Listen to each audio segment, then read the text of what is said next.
Hello friends, welcome to brothers finance and good evening. ಇವತ್ತಿನ market updates ಏನಂದರೆ, Sensex 410 points gain ಆಗಿ 81,596 close ಆಗಿದೆ. Nifty 129 points gain ಆಗಿ 24,830 close ಆಗಿದೆ. ಬ್ಯಾಂಕ್ ನಿಫ್ಟಿ 197 ಪಾಯಿಂಟ್ಸ್ ಗೇನ್ ಆಗಿ 55,075 close ಆಗಿದೆ. ಫ್ರೆಂಡ್ಸ್, ಇವತ್ತು ಮಾರ್ಕೆಟ್ ನೋಡಿದ್ರಾ, ಪಾಸಿಟಿವ್ ಅಲ್ಲಿ ಕ್ಲೋಸ್ ಆಗಿದೆ. ಎಲ್ಲ ಇಂಡಿಸಿಸ್ ನೋಡ್ಕೊಂಡ್ರು ಬಿಲೋ 1% ಪಾಸಿಟಿವಲ್ಲೇ ಕ್ಲೋಸ್ ಆಗಿದೆ. ಅದಾದಮೇಲೆ ಇವತ್ತು ನಮ್ಮ ಮಾರ್ಕೆಟ್ ಓಪನಿಂಗಲ್ಲಿ ನೋಡಿಕೊಂಡ್ರೆ ಪಾಸಿಟಿವ್ಗೆ ಓಪನ್ ಆಯಿತು. ಅದಾದಮೇಲೆ ಇವತ್ತು ಲೋಸಿಂದ ನೋಡಿಕೊಂಡ್ರೆ ನಿಫ್ಟಿ 200 ಪಾಯಿಂಟ್ಸ್ ಪಾಸಿಟಿವ್ ಆಗಿ ರಿಯಾಕ್ಟ್ ಆಗಿದೆ. ಈ ಥರ ಮಾರ್ಕೆಟ್ ಓಪನಿಂಗಲ್ಲಿ ಪಾಸಿಟಿವ್ ಆಗಿ ರಿಯಾಕ್ಟ್ ಆಗೋದಕ್ಕೆ ಫಾರ್ಮಾ ಕಂಪನೀಸ್ ತುಂಬಾ ಸಪೋರ್ಟ್ ಮಾಡಿದ್ದಾವೆ. ಯಾಕಂತ ಅಂದರೆ ನಿನ್ನೆ ನಮ್ಮ ಮಾರ್ಕೆಟ್ ಕ್ಲೋಸ್ ಆದಮೇಲೆ ತುಂಬಾ ಫಾರ್ಮಾ ಕಂಪನೀಸ್ ಎಲ್ಲ ಪಾಸಿಟಿವ್ ರಿಸಲ್ಟ್ಸ್ನ ಪೋಸ್ಟ್ ಮಾಡಿದ್ದಾರೆ. ಅದರಿಂದ ಫಾರ್ಮಾ ಕಂಪನೀಸ್ ಈ ಥರ ಪಾಸಿಟಿವ್ ಆಗಿ ಗ್ರೋ ಆಗಿದ್ದು. ಇದ್ರ ಜೊತೆಗೆ ಇನ್ಫ್ರಾ ಕಂಪನೀಸ್ ಆಗಲಿ, ಟೈರ್ ಸ್ಟಾಕ್ಸ್ ಆಗಲಿ ತುಂಬಾ ಸಪೋರ್ಟ್ ಮಾಡಿದೆ. ಅದರಿಂದನೇ ಇವತ್ತು ನಮ್ಮ ಮಾರ್ಕೆಟ್ ಓಪನಿಂಗಲ್ಲಿ ಆ ಥರ ಪಾಸಿಟಿವ್ ಆಗಿ ರಿಯಾಕ್ಟ್ ಆಗಿದ್ದು. ಅದಾದಮೇಲೆ 10:30 ಆದಮೇಲೆ ನೋಡಿಕೊಂಡ್ರೆ ಎಷ್ಟು ಪಾಸಿಟಿವ್ ಆಗಿ ರಿಯಾಕ್ಟ್ ಆಗಿತ್ತೋ ಮಾರ್ಕೆಟು, ಆ 200 ಪಾಯಿಂಟ್ಸನ್ನು ಕಂಪ್ಲೀಟಾಗಿ ಕರೆಕ್ಟಾಗಿ ಹೋಗಿದೆ. ಇದಕ್ಕೇನಾದರೂ ರೀಸನ್ಸ್ ಇರ್ಬೋದಾ ಅಂತ ಒಂದ್ಸಲ ಚೆಕ್ ಮಾಡಿದ್ರೆ, FIIs ನಿನ್ನೆ ನೋಡಿಕೊಂಡ್ರೆ 10,000 ಕೋಟಿ ಸೆಲ್ ಮಾಡಿದ್ದಾರೆ. ಅದೇ ಥರ ಇವತ್ತು ಏನಾದರೂ ಸೆಲ್ ಮಾಡಿರಬೇಕಾ ಅಂತ ನೋಡಬೇಕು. ನಿನ್ನೆ 10,000 ಕೋಟಿ ಏನಕ್ಕೆ ಸೆಲ್ ಮಾಡಿರ್ಬೋದು ಅಂತ ಮುಂದೆ ಮಾತಾಡ್ಕೊಳ್ಳೋಣ. ಅದ್ರ ಜೊತೆಗೆ ಹೊಸ ಜಿಯೋ ಪೊಲಿಟಿಕಲ್ ಅನ್ಸರ್ಟನಿಟೀಸ್ ಕೂಡ ಡೆವಲಪ್ ಆಗ್ತಾ ಇದೆ. ಅದರಿಂದ ಸಹ ಮಾರ್ಕೆಟಲ್ಲಿ ಸ್ವಲ್ಪ ಸೆಲ್ಲಿಂಗ್ ಪ್ರೆಷರ್ನ ನೋಡಿರ್ಬೋದು. ಮತ್ತು ನನ್ನ ಪ್ರಕಾರ ನೋಡಿಕೊಂಡ್ರೆ ಇವಾಗ ಮಾರ್ಕೆಟ್ ತುಂಬಾ ರ್ಯಾಲಿ ಆಗಿದೆ ಅಲ್ಲ, ಅದರಿಂದ ಯಾರಾದರೂ ಪ್ರಾಫಿಟ್ ಬುಕ್ಕಿಂಗ್ ಏನಾದರೂ ಮಾಡಿರಬೇಕು. ಅದರಿಂದ ಈ ಥರ ಫಾಲ್ ಆಗಿರ್ಬೋದು. ಅದಾದಮೇಲೆ ಕ್ರೂಡ್ ಆಯಿಲ್ ಪ್ರೈಸಸ್ ನೋಡ್ಕೊಂಡ್ರೂ ತುಂಬಾ ಇನ್ಕ್ರೀಸ್ ಆಗಿದೆ. ಇವಾಗ ಕ್ರೂಡ್ ಆಯಿಲ್ ಪ್ರೈಸ್ ನೋಡಿಕೊಂಡ್ರೆ $66 per ಬ್ಯಾರಲ್ಗೆ ರೀಚ್ ಆಗಿದೆ. ಈ ಥರ ಕ್ರೂಡ್ ಆಯಿಲ್ ಪ್ರೈಸಸ್ ಇನ್ಕ್ರೀಸ್ ಆಗೋದ್ರಿಂದ ನಮ್ಮ ಇಂಡಿಯನ್ ಕಂಪನೀಸ್ಗೆ ಇದು ತುಂಬಾ ನೆಗೆಟಿವ್ ಆಗುತ್ತೆ. ಈ ಎಲ್ಲ ರೀಸನ್ಸಿಂದ ಮಾರ್ಕೆಟ್ ನಿಯರ್ಲಿ 200 ಪಾಯಿಂಟ್ಸ್ವರೆಗೂ ಕರೆಕ್ಟ್ ಆಗಿರ್ಬೋದು. ನೆಕ್ಸ್ಟ್ ಅದಾದಮೇಲೆ ಫ್ರೆಂಡ್ಸ್, ಇವಾಗ ಒಂದು ಇಂಟ್ರೆಸ್ಟಿಂಗ್ ಡೇಟಾನ ಶೇರ್ ಮಾಡ್ತೀನಿ. ಯಾವುದೇ ಕಾರಣಕ್ಕೂ ಯಾರೂ ಈ ಡೇಟಾನ ಮಿಸ್ ಮಾಡ್ಕೊಳಕ್ಕೆ ಹೋಗಬೇಡಿ. ಮೊದಲನೇದಾಗಿ ಶ್ರೀಧರ್ ಶಿವರಾಮ್, ಇವರು ಡೈರೆಕ್ಟರ್ ಮತ್ತು ಇನ್ವೆಸ್ಟ್ಮೆಂಟ್ ಸ್ಟ್ರಾಟಜಿಸ್ಟ್ ಇನಾಮ್ ಹೋಲ್ಡಿಂಗ್ಸಲ್ಲಿ. ಇವರು ನಮ್ಮ ಮಾರ್ಕೆಟ್ ಬಗ್ಗೆ ಏನು ಹೇಳ್ತಾ ಇದ್ದಾರೆ ಅಂತ ತಿಳ್ಕೊಳೋದಕ್ಕೂ ಮುಂಚೆ ಇವ್ರ ಬಗ್ಗೆ ಫಸ್ಟ್ ಒಂದು ಸ್ವಲ್ಪ ತಿಳ್ಕೊಳ್ಳೋಣ. ಅದಾದಮೇಲೆ ಇವ್ರು ನಮ್ಮ ಮಾರ್ಕೆಟ್ ಬಗ್ಗೆ ಇವಾಗ ಏನೇನು ಅಪ್ಡೇಟ್ ಮಾಡಿದ್ದಾರೆ ಅಂತ ಕಂಪ್ಲೀಟಾಗಿ ಮಾತಾಡ್ಕೊಳ್ಳೋಣ.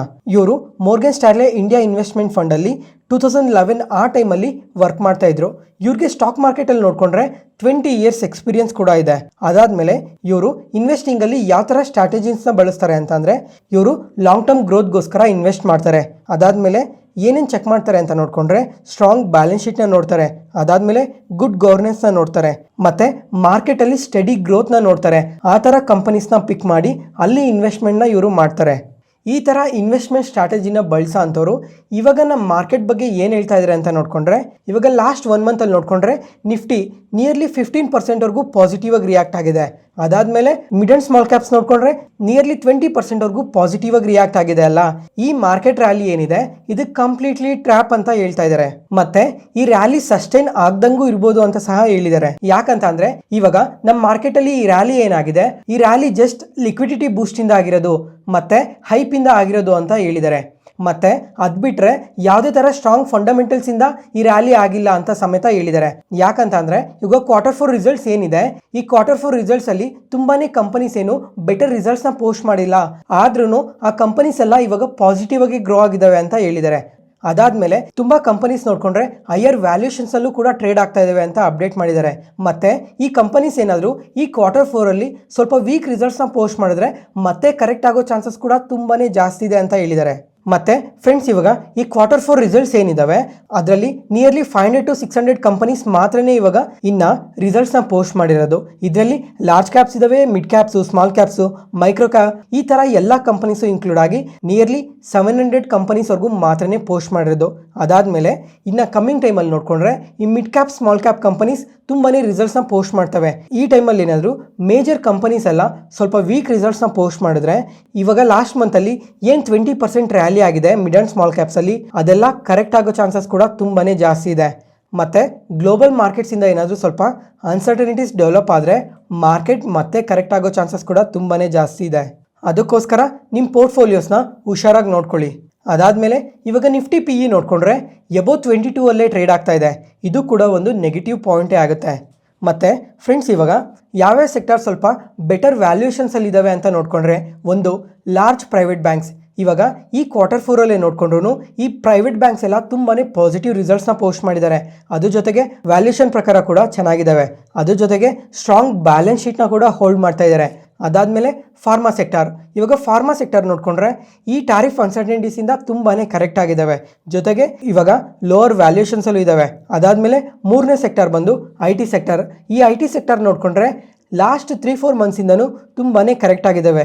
ಯಾಕಂದರೆ US ಅಲ್ಲಿ ತುಂಬಾ ಅನ್ಸರ್ಟನಿಟೀಸ್ ಇತ್ತಲ್ಲ, ಈ ಎಲ್ಲ ಅನ್ಸರ್ಟನಿಟೀಸಿಂದ ತುಂಬಾ ಕರೆಕ್ಟ್ ಆಗಿದ್ದು. ಮತ್ತು ಇವಾಗ ಯಾವ ಸೆಕ್ಟರ್ನ ತುಂಬ ಅವಾಯ್ಡ್ ಮಾಡಬೇಕು ಅಂತ ನೋಡ್ಕೊಂಡ್ರೆ ಮೊದಲನೇದಾಗಿ ಡಿಫೆನ್ಸ್ ಸೆಕ್ಟರ್. ಯಾಕಂತ ಅಂದರೆ ಇವಾಗ ಡಿಫೆನ್ಸ್ ನೋಡ್ಕೊಂಡ್ರೆ ಲಾಸ್ಟ್ 20 to 25 ಡೇಸಲ್ಲೇ ನಿಯರ್ಲಿ ಡಿಫೆನ್ಸ್ ಇಂಡೆಕ್ಸೇ 30% ರ್ಯಾಲಿ ಆಗಿದೆ. ಇದಕ್ಕೆಲ್ಲ ಏನೇನು ರೀಸನ್ಸ್ ಇದ್ದಾವೆ ಅಂತ ಮಾತಾಡ್ಕೊಂಡ್ವಿ. ಅದಕ್ಕೋಸ್ಕರ ಈ ಡಿಫೆನ್ಸ್ ಸೆಕ್ಟರ್ನ ಅವಾಯ್ಡ್ ಮಾಡಿ. ಮತ್ತೆ ಇವಾಗ ನೀವು ಸಮೇತ ಇನ್ನೊಂದು ಕ್ವಶನ್ನ ಕೇಳ್ಬೋದು, ಹಂಗಾದ್ರೆ ಇವಾಗ ಡಿಫೆನ್ಸ್ ಸೆಕ್ಟರ್ ಏನು ಬೆಳೆಯಲ್ವಾ ಅಂತ.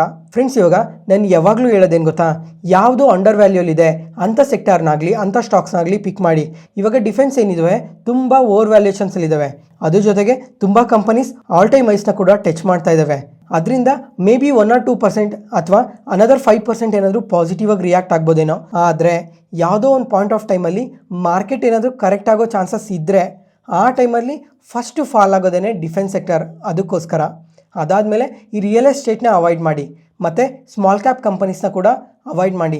ಯಾಕಂದರೆ ಈ ಮಾರ್ಕೆಟ್ ಬೆಳೆಯೋ ಟೈಮಲ್ಲಿ ನೋಡಿಕೊಂಡ್ರೆ ಈ ಸೆಕ್ಟರ್ಸ್ ಎಲ್ಲ ತುಂಬಾ ಪಾಸಿಟಿವ್ ಆಗಿ ರಿಯಾಕ್ಟ್ ಆಗ್ತವೆ. ಅದೇ ಮಾರ್ಕೆಟ್ ಫಾಲ್ ಆಗೋ ಟೈಮಲ್ಲಿ ನೋಡಿಕೊಂಡ್ರೆ ಈ ಕಂಪನೀಸೇ ತುಂಬ ಫಾಲ್ ಆಗೋದು. ಇದು ಲಾಸ್ಟ್ ಸೆಪ್ಟೆಂಬರಲ್ಲಿ ಇದನ್ನು ಎಕ್ಸ್ಪೀರಿಯನ್ಸ್ ಕೂಡ ಮಾಡಿದ್ದೀವಿ. ಅದಕ್ಕೋಸ್ಕರ ಫ್ರೆಂಡ್ಸ್, ಇವಾಗ ಅನಲಿಸ್ಟ್ ಆದ ಶ್ರೀಧರ್ ಶಿವರಾಮ್ ಅವರು ಈ ಥರ ಒಪಿನಿಯನ್ನ ಶೇರ್ ಮಾಡಿದ್ದಾರೆ. ಅದೇ ಥರ ನೀವು ಸಹ ಮಾರ್ಕೆಟ್ ಯಾವ ಥರ ಇರ್ಬೋದು ಅಂತ ನಿಮ್ಮ ಒಪಿನಿಯನ್ನ ಕೂಡ ಕಮೆಂಟ್ ಸೆಷನಲ್ಲಿ ದಯವಿಟ್ಟು ತಿಳಿಸಿ. ಅದರಿಂದ ಇನ್ನೂ ತುಂಬ ಇನ್ವೆಸ್ಟರ್ಸ್ಗೆಲ್ಲ ಯಾವ ಥರ ಮಾರ್ಕೆಟ್ ಇರ್ಬೋದು ಅಂತ ಪ್ರತಿಯೊಬ್ಬರಿಗೂ ಗೊತ್ತಾಗುತ್ತೆ. ನೆಕ್ಸ್ಟ್ ಅದಾದಮೇಲೆ ಗ್ಲೋಬಲ್ ಮಾರ್ಕೆಟ್ಸ್ ಬಗ್ಗೆ ಮಾತಾಡ್ಕೊಳ್ಳೋಣ.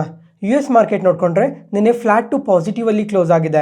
ಮತ್ತು ಡೊನಾಲ್ಡ್ ಟ್ರಂಪ್ ಅವ್ರು ನೋಡಿಕೊಂಡ್ರೆ ಗೋಲ್ಡನ್ ಡೋಮ್ ಅನ್ನೋ ಹೊಸ ಪ್ರಾಜೆಕ್ಟ್ನ ಲಾಂಚ್ ಮಾಡಿದ್ದಾರೆ. $175 ಬಿಲಿಯನ್ ಇದ್ರ ಮೇಲೆ ಸ್ಪೆಂಡ್ ಮಾಡ್ತಾ ಇದ್ದಾರೆ. ಈ ಪ್ರಾಜೆಕ್ಟ್ ಏನು ಅಂತ ನೋಡಿಕೊಂಡ್ರೆ ಇವಾಗ ಯಾವುದಾದ್ರೂ ಒಂದು ಕಂಟ್ರಿ ಅಡ್ವಾನ್ಸ್ ಮಿಸೈಲ್ಸ್ನ ಲಾಂಚ್ ಮಾಡಿದ್ರೆ ಆ ಮಿಸೈಲ್ಸ್ನ ಇಂಟರ್ಸೆಪ್ಟ್ ಮಾಡೋದಕ್ಕೋಸ್ಕರ ಈ ಹೊಸ ಪ್ರಾಜೆಕ್ಟ್ನ ಲಾಂಚ್ ಮಾಡಿರೋದು. ಎಕ್ಸಾಂಪಲ್, ಇವಾಗ ಫ್ರೆಂಡ್ಸ್ ರೀಸೆಂಟಾಗಿ ಪಾಕಿಸ್ತಾನದವ್ರು ನೋಡಿಕೊಂಡ್ರೆ ತುಂಬಾ ಮಿಸೈಲ್ಸ್ನ ಲಾಂಚ್ ಮಾಡಿದ್ರಲ್ಲ, ಅದನ್ನೆಲ್ಲ S-24 ನೋಡಿಕೊಂಡ್ರೆ ಕಂಪ್ಲೀಟ್ಲಿ ಇಂಟರ್ಸೆಪ್ಟ್ ಮಾಡಿದೆ. ಅದೇ ಥರ ಇನ್ನು ಅಡ್ವಾನ್ಸ್ ಮಿಸೈಲ್ಸ್ ಏನಾದರೂ ಬಂದರೆ, ಎಕ್ಸಾಂಪಲ್ ಇವಾಗ ನಮ್ಮ ಇಂಡಿಯಾ ಹತ್ರ ನೋಡಿಕೊಂಡ್ರೆ ಬ್ರಹ್ಮೋಸ್ ಮಿಸೈಲ್ಸ್ ಇದೆಲ್ಲ, ಈ ಬ್ರಹ್ಮೋಸ್ ಮಿಸೈಲ್ಸ್ ಏನಾದರೂ ಲಾಂಚ್ ಮಾಡಿದ್ರೆ ಆ S-400 ಕೂಡ ಈ ಬ್ರಹ್ಮೋಸ್ ಮಿಸೈಲ್ಸ್ನ ಇಂಟರ್ಸೆಪ್ಟ್ ಮಾಡೋಕ್ಕಾಗಲ್ಲ. ಯಾಕಂದರೆ ಈ ಬ್ರಹ್ಮೋಸ್ ಮಿಸೈಲ್ಸ್ ಅಷ್ಟು ಫಾಸ್ಟಾಗಿ ಮೂವ್ ಆಗ್ತವೆ. ಅದಕ್ಕೋಸ್ಕರ ಇವಾಗ US ಅವರು ಅಡ್ವಾನ್ಸ್ ಇಂಟರ್ಸೆಪ್ಟರ್ಸ್ನ ಮ್ಯಾನುಫ್ಯಾಕ್ಚರ್ ಮಾಡೋದಕ್ಕೋಸ್ಕರ ಈ ಪ್ರಾಜೆಕ್ಟ್ನ ಅನೌನ್ಸ್ ಮಾಡಿರೋದು. ಮತ್ತು ಅದಾದಮೇಲೆ ಮೊನ್ನೆ ಮಾರ್ಕೆಟ್ ನ್ಯೂಸಲ್ಲಿ ಹೊಸ ಟ್ಯಾಕ್ಸ್ ರಿಫಾರ್ಮ್ಸ್ ಬಗ್ಗೆ ಕೂಡ ಅಪ್ಡೇಟ್ ಮಾಡ್ತಾರೆ ಅಂತ ಮಾತಾಡ್ಕೊಂಡಿದ್ವಲ್ಲ, ಇವತ್ತು ರಾತ್ರಿ ಆ ಟ್ಯಾಕ್ಸ್ ರಿಫಾರ್ಮ್ಸ್ ಬಗ್ಗೆ ಅಪ್ಡೇಟ್ ಮಾಡೋ ಚಾನ್ಸಸ್ ತುಂಬಾ ಜಾಸ್ತಿ ಇದೆ.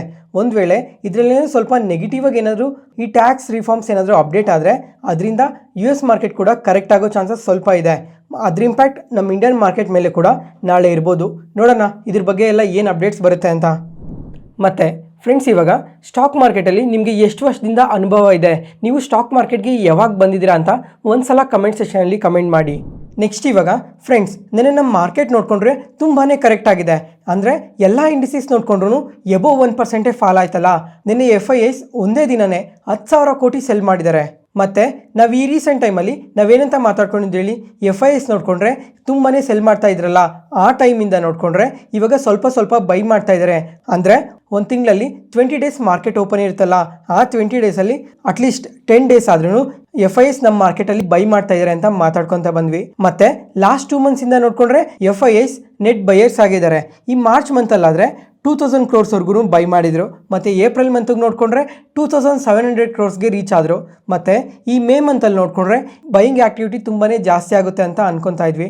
ಆದರೆ ನಿನ್ನೆ ಒಂದೇ ದಿನ FIIs 10,000 ಕೋಟಿ ಸೆಲ್ ಮಾಡಾಕಿದ್ದಾರೆ ನಮ್ಮ ಮಾರ್ಕೆಟಿಂದ. ಮತ್ತು ಈ 10,000 ಕೋಟಿನ ಯಾವ ಸ್ಟಾಕಿಂದ ಸೆಲ್ ಮಾಡಿದ್ದಾರೆ ಅಥವಾ ಯಾವ ಸೆಕ್ಟರಿಂದ ಸೆಲ್ ಮಾಡಿದ್ದಾರೆ ಅಂತ ಎಲ್ಲೂ ಅಪ್ಡೇಟ್ ಆಗಿಲ್ಲ.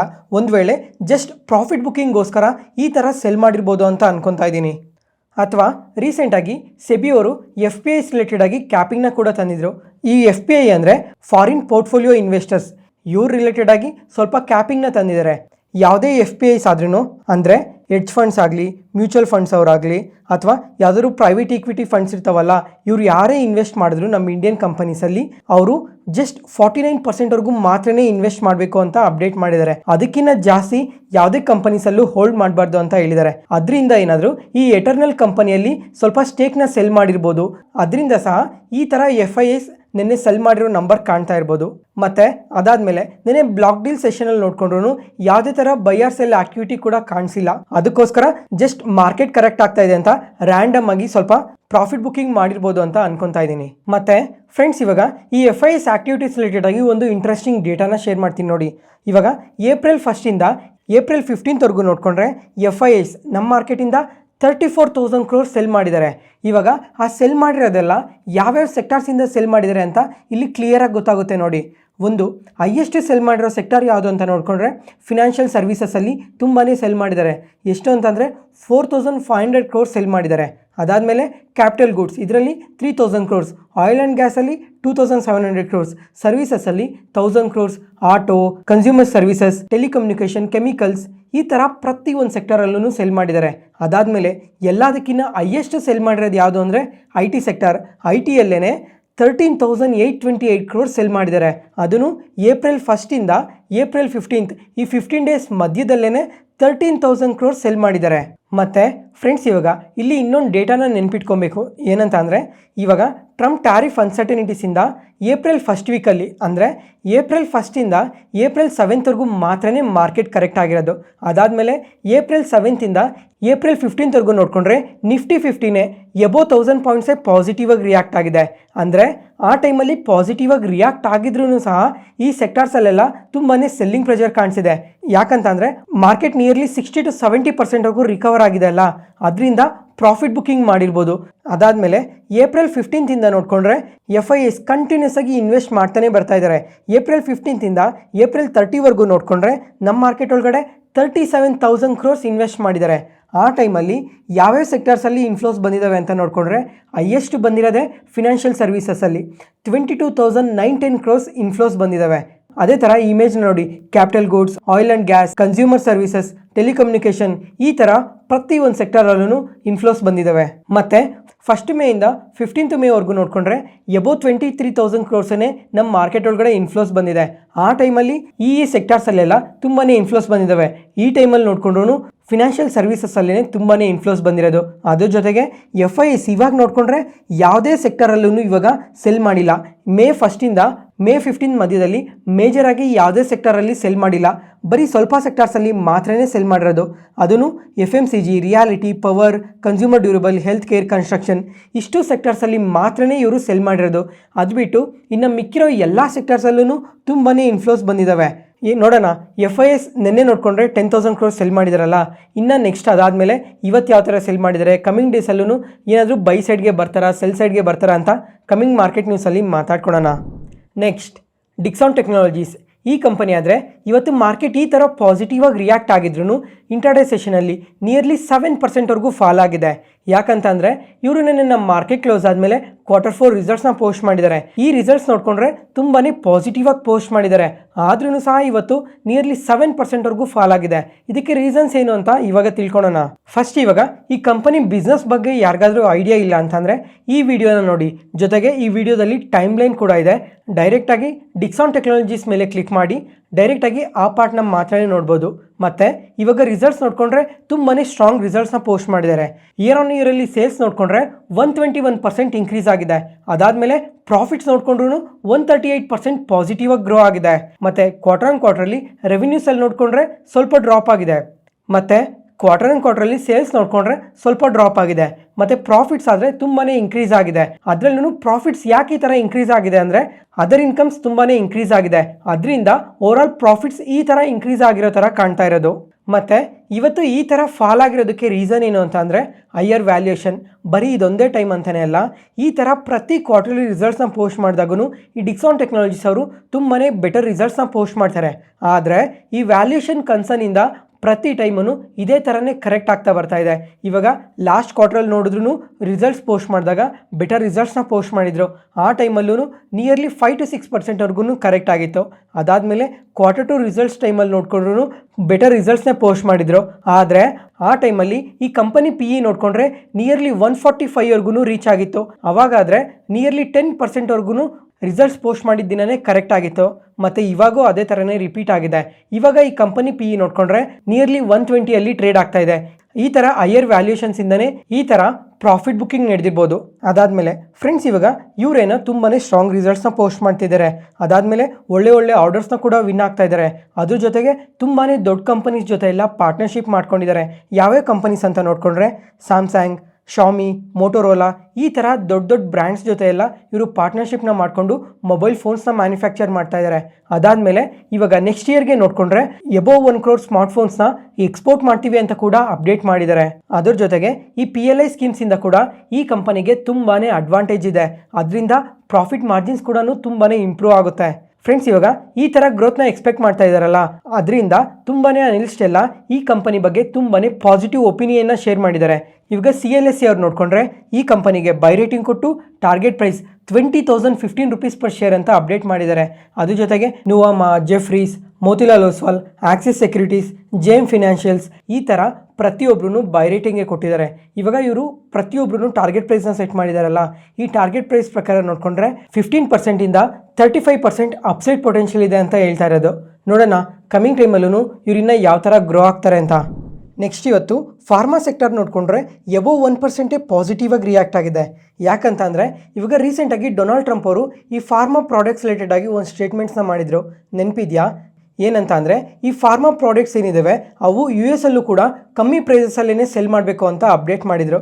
ಈ ಥರ ಪ್ರೈಸಸ್ನ ಕಟ್ ಮಾಡೋದ್ರಿಂದ ನಮ್ಮ ಇಂಡಿಯನ್ ಫಾರ್ಮಾ ಪ್ರಾಡಕ್ಟ್ಸ್ಗೆ ಅದು ತುಂಬಾ ಪಾಸಿಟಿವ್ ಆಗುತ್ತೆ. ಅದರಿಂದ ಈ ನ್ಯಾಟ್ಕೋ ಫಾರ್ಮಾ, ಸಿಪ್ಲಾ ಈ ಕಂಪನೀಸ್ಗೆಲ್ಲ ಪಾಸಿಟಿವ್ ಆಗಿರುತ್ತೆ ಅಂತಲೇ ಇವತ್ತು ಇಂಟರ್ಡೇ ಸೆಷನಲ್ಲಿ ನಿಯರ್ಲಿ 4% ಪಾಸಿಟಿವ್ ಆಗಿ ರಿಯಾಕ್ಟ್ ಆಗಿದ್ದು.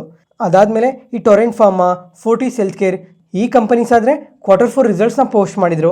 ಅದರಿಂದನೂ ಸಹ ಈ ಕಂಪನೀಸ್ ಪಾಸಿಟಿವ್ ಆಗಿ ರಿಯಾಕ್ಟ್ ಆಗಿದ್ದಾವೆ. ಓವರಾಲ್ ಈ ಎರಡು ರೀಸನ್ಸಿಂದನೇ ಫಾರ್ಮಾ ಸೆಕ್ಟರ್ ಇವತ್ತು ಎಬೋವ್ 1% ಪಾಸಿಟಿವ್ ಆಗಿ ರಿಯಾಕ್ಟ್ ಆಗಿರೋದು. ಇವತ್ತಿಗೆ ಅಪ್ಡೇಟ್ಸ್ ಮುಗೀತು. ಈ ವಿಡಿಯೋ ಇಷ್ಟ ಆದರೆ ಲೈಕ್ ಮಾಡಿ, ಶೇರ್ ಮಾಡಿ, ಸಬ್ಸ್ಕ್ರೈಬ್ ಆಗಿ. ಮತ್ತೆ ನಾಳೆ ಹೊಸ ಸ್ಟಾಕ್ ಮಾರ್ಕೆಟ್ ನ್ಯೂಸ್ ಅನಾಲಿಸಿಸ್ ವಿಡಿಯೋಲಿ ಸಿಗೋಣ. ನಾನು ಹೇಳಿದ್ದ ಇನ್ಫಾರ್ಮೇಷನಲ್ಲಿ ಯಾವುದೇ ಥರ ಡೌಟ್ ಇದ್ದರೂ ಕಮೆಂಟ್ ಸೆಷನಲ್ಲಿ ಕಮೆಂಟ್ ಮಾಡಿ. ಪ್ರತಿಯೊಂದು ಕಮೆಂಟ್ಗೂ ರಿಪ್ಲೈ ಕೊಡ್ತೀನಿ. Thank you.